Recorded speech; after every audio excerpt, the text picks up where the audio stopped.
Hi guys, welcome back to my YouTube channel. This is Catherine, and to this video we make spaghetti with meatballs.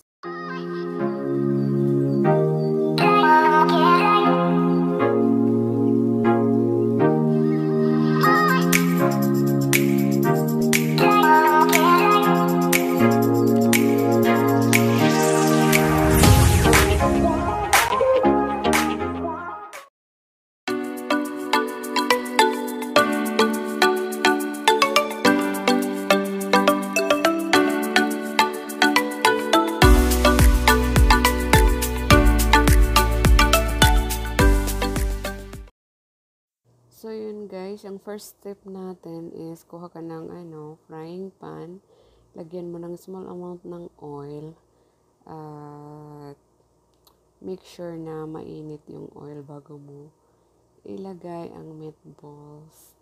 So yan, ipa-fry natin ang meatballs at hihintayin natin hanggang sa mag golden brown siya.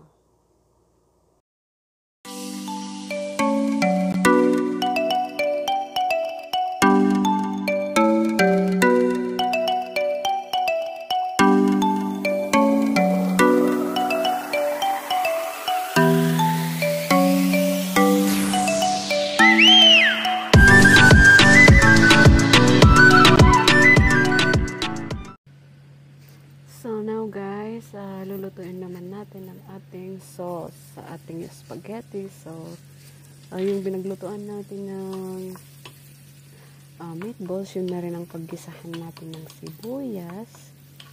And then lagyan natin ng garlic. Yan. Dito sa middle is baliktad.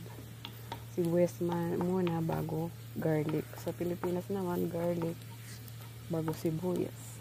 So yan, ganun sa middle is. At pagkatapos ay ilalagay na natin ang traditional pasta sauce. So, pwede din siyang kahit anong spaghetti sauce, depende sa'yo. Pero dito kasi sa Middle East, hindi sila na gumagawa ng spaghetti na medyo matamis. So, yun guys. Igisa lang natin yung ating traditional sauce. At pagkatapos, pag kumulo na, ilagay na natin ang ating beef meatballs. So, ayan guys, you can add tomato paste kung gusto mong medyo red yung kulay niya. Ayan, tapos lulutuin lang natin siya ng ilang minuto and then okay na ang ating pasta, ang ating sauce sa ating spaghetti.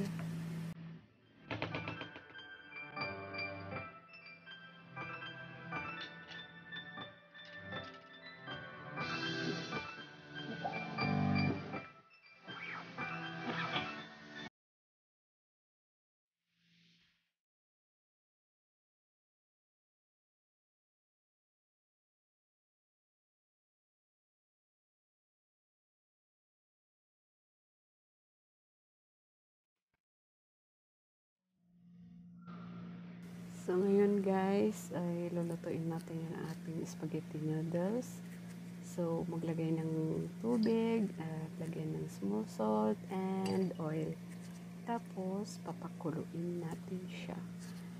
And now, kumukulo na ang ating water, kaya ilalagay na natin ang ating spaghetti noodles at hintayin lang natin maluto ang ating noodles and ready na ang ating spaghetti with meatballs.